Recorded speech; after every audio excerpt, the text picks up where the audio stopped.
A man drank 12 energy drinks in 10 minutes. This is what happened to his organs. JS is a 36-year-old man presenting to the emergency room with breakthrough abdominal pain. He tries to tell the admitting nurse what was happening, but he had to grip the armrests of his chair to stop himself from emptying his stomach onto her shoes again. You see, JS was a man living the dream. When he was growing up in the 80s, he was always around video games. His parents liked playing them, but JS didn't have friends who played video games because he really didn't have any friends at all. When he was 14 in 1998, Pokemon had just come out. Some of the Pokemon in Red and Blue could only be had if players traded with each other on their Game Boys, but because JS didn't have any friends, he could never make the trades needed to get those Pokemon. As the years passed, what JS didn't have as a kid, he tried as hard as he could to have as an adult. If he couldn't have Gengar when he was young, that's a Pokemon that required a trade to get, then JS had a lot of Gengar as an adult. If there were games and movies that he didn't have as a kid, he had them as an adult. But these were material things. If he didn't have friends and recognition as a kid, then he tried as hard as he could to get them as an adult. One day at his workplace, JS thought it would be funny to chug some energy drinks. The admin loved to stock them in the fridge, and the company always touted the drinks as a wonderful benefit for a great place to work. At the table now, JS wanted to put on a show. He was going to chug 12 energy drinks in 10 minutes, and it was going to be legendary. At first, it felt cold on the way down. He could feel the burn at the back of his throat, but as the cans continued, the burn started to become discomfort as it felt like sores were growing and tearing up his mouth. Immediately after chugging all 12 energy drinks, JS didn't feel well. The bottom of his chest was burning. He wasn't sure if it was his stomach or his heart hurting. He was short of breath, and to take his mind off of everything, he started playing some games. As the hours passed, JS could feel his heart fluttering. But this shouldn't be happening, he thought. For him, caffeine never really had much of an effect. Even if the max daily recommendation is 400 milligrams a day, JS easily pushed 7, 8, 900 milligrams during LAN parties and weekend gaming marathons. I must just have good genetics to break down caffeine quickly, he thought. What started as a discomfort at the bottom of his chest started radiating out to his back, in between his shoulder blades. JS knew that he was wired. He could feel it all throughout the night while he was playing games and watching his friends stream.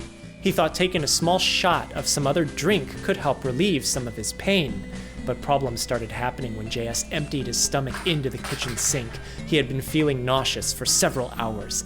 After letting it all go in the sink, he started feeling even worse. He could feel his heart beating in his eyes. The back pain would just burn underneath his neck, and the pain in his stomach would come in waves, each one more intense than the last. Anytime he tried drinking some water, that water would come right back up. JS tried holding out for at least a day because he believed that none of this could have been the energy drinks. Those should have already passed through his body, so it must be something else. But finally, JS couldn't eat anymore. He couldn't drink anything anymore, and the pain was so sharp and burning as he calls for 911, and he's brought to the emergency room where we are now.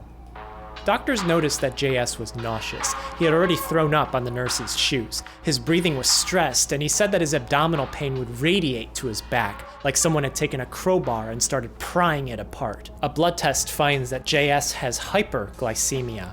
Hyper meaning high, glyce referring to glucose, another name for sugar, and emia meaning presence in blood.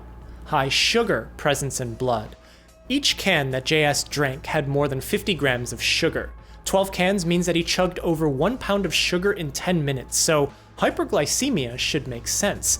But the problem is, he chugged those energy drinks more than a day ago. He hadn't eaten anything afterwards because his abdomen just hurt so much, and the body typically tries to get rid of excess blood sugar as quickly as possible, so sugar shouldn't be high in his blood.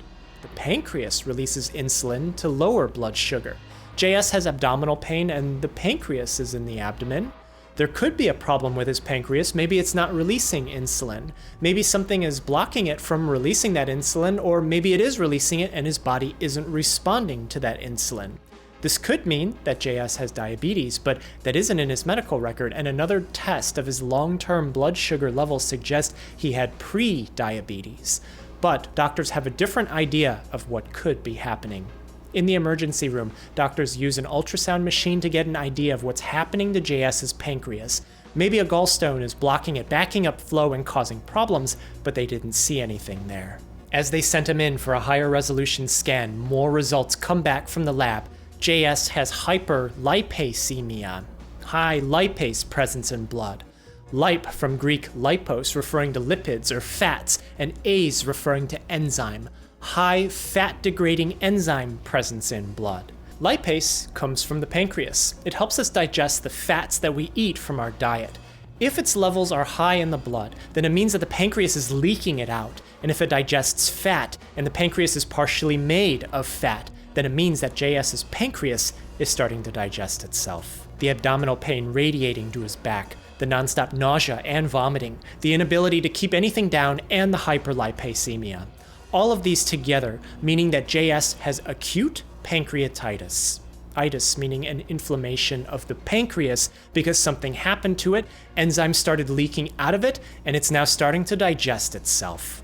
Acute, meaning that all of this is happening suddenly, and the medical team wants to know why. In the emergency room, doctors don't know that JS had chugged 12 energy drinks in 10 minutes. He didn't tell them that. What doctors do ask him is if JS consumes a lot of alcohol. Because he's young, excess alcohol may not have permanently damaged the liver yet, that takes some time, but it can hurt the pancreas suddenly. It's the second most common reason for pancreatitis after gallstones, which the ultrasound showed JS didn't have. JS did say that he did have one shot of liquor after the pain had started. They took his word for it, but they were suspicious, thinking that it may have been more than just a shot. But the reality was he took that shot several hours after the pain had already become severe, and doctors just had no idea about the 12 energy drinks.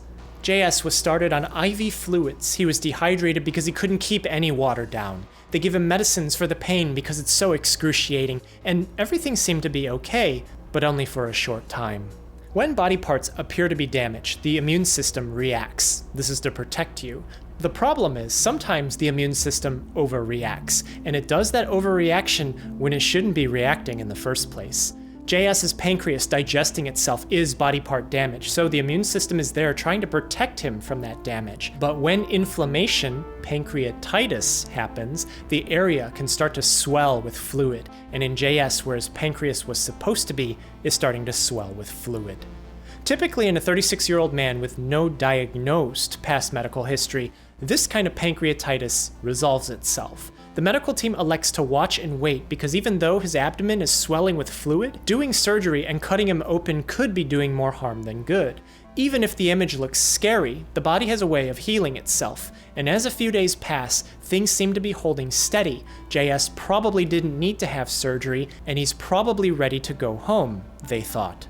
As the medical team gets ready to discharge him from the hospital, everything seems to be going smoothly. But as the hours pass, JS starts to get chills. He starts running a fever as his blood pressure starts to drop. His heart is trying to keep up by pumping harder and faster, but it's not enough. Another CT scan finds that gas is now in the space where the fluid was swelling. The stomach and the intestines have some air in them, but they're usually closed off so their contents don't leak into the abdomen. So, if JS's stomach isn't punctured, then where can this gas be coming from? A blood test finds that not only are JS's liver and kidney starting to shut down now, but that he now has an infection. If bacteria and fungus floating around in the abdomen outside of the stomach can produce gas, then it means that fluid buildup from his inflamed pancreas is now infected. But it doesn't just stop there. Whatever is infecting him has now spilled into his bloodstream. The immune system detects this and tries to react again by dilating the body's blood vessels, but this drops the blood pressure. Adequate oxygen can't get to the organs like the liver and the kidneys as they start to shut down. JS comes in and out of consciousness as limited oxygen gets to his brain. All of this happening from pancreatitis in JS that came from chugging excess energy drinks as he finally utters to the medical team what happened. But why did this happen? Good question. Generally, most people know that energy drinks can be dangerous when consumed in huge excess. If you have one once in a while and you're young and healthy, it's probably not a big deal. But if you start chugging multiple cans back to back, then bad things are probably going to happen. Most people immediately think of the caffeine content. Each can that JS drank had 160 milligrams of caffeine, so 2 cans can get you very close to that recommended daily limit. Too much caffeine can make you wired, make your heart race, your breathing will become fast, it'll make you shaky and jumpy, and in some people, lots of caffeine will feel like a panic attack. This energy drink cardiotoxicity has been documented. Check out this video from my cardiologist friend Medlife Crisis, link in the description below. Energy drinks are more than just caffeine, and we don't exactly know how much of any one of these ingredients are in a single can. No one intended for someone to chug 5.5 liters of anything in 10 minutes. What we do know is that there might be an association with excess energy drink consumption and pancreatitis. It's not just the caffeine and the stimulants in there that'll get you in your heart. Whether it's chugging 12 cans in 10 minutes or drinking 3, 4, 5, 6 cans a day every day, the pancreas can get injured. We can't experiment on people in this setting because we can't give everyone huge amounts of energy drink until their pancreas starts digesting itself. And of the people who do drink 6 cans a day, we can't cut them open and look at their pancreas at any given time because it's buried so deep inside the human body. For JS, this became a wake-up call for him for his health. He didn't have diabetes, but the blood test said pre-diabetes. He didn't have hypertriglyceridemia, which can come from diabetes and cause pancreatitis. But the lesson is, pancreatitis can spiral out of control very quickly, even when the patient looks great and ready to go home, just like JS. He was holding steady until his organs just suddenly shut down because the inflammation got infected and spilled into his blood. With supportive care and antibiotics, a diligent medical team, and a renewed sense of life, realizing that he had everything that he could ever want, JS was able to make a recovery. If you're interested in the Presenting to the Emergency Room mug or other Chubby Emu merch, link to my store is in the description below. Thanks so much for watching. Take care of yourself and be well.